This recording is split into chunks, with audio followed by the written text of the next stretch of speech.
კულტურის სამინისტროში აღმოსავლეთ პარტნიორობის ქვეყნების კულტურის მინისტრების მონაწილეობით რეგიონული კონფერენცია გაიმართა. კონფერენციის ფარგლებში მოეწყო ევროსაბჭოსა და ევროკავშირის ერთობლივი პროექტების, კომისიისა და ევროკავშირის აღმოსავლეთ პარტნიორობის ქვეყნების პროგრამა კულტურა და კრეატიულობა. პრეზენტაცია ასევე შედგა კულტურის პროგრამა ურისა და შემოქმედებითი ევროპის ოფიციალური წარდგენაც. არსებული პროექტები პროგრამაში ჩართულ ქვეყნებში ბიზნესის ახავს როგორც კულტურული, ასევე სოციალური დონის ამაღლებას და კულტურის როგორც ეკონომიკის ერთ-ერთი ხელშეწყობი სფეროს მნიშვნელოვან განვითარებას.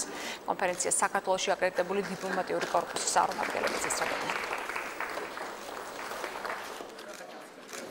სამივე ეს პროექტი პირველ რიგში ემსახურება კულტურის როგორც ესეთის როლის გაცნობიერებას და ამ ცნობიერების ამაღლებას მთლიანად საზოგადოებაში, როგორც თქვი, სამივე ეს პროექტი გახლავთ ძალიან მნიშვნელოვანი საერთაშორისო პლატფორმა კულტურული ურთიერთობების დასამყარებლად და გასაღრმავებლად. ძალიან მოხარულები ვართ, რომ ვიმყოფებით თბილისში. დღეს საფუძველი ჩაეყარა კომუს, რომელიც მიზნად ისახავს კულტურული მემკვიდრეობის ყურადღების ცენტრში მოქცევას, რომელიც თავის მხრივ მოსახლეობის ცხოვრებას გააუმჯობესებს. როგორც ხედავთ, ჩვენთან ერთად იმყოფებიან აღმოსავლეთ პარტნიორობის ქვეყნების წარმომადგენლები. ჩვენ ძალიან დიდ იმედებს ვამყარებთ ამ პროექტზე და მოხარულები ვართ, რომ ის საქართველოში გაიხსნა.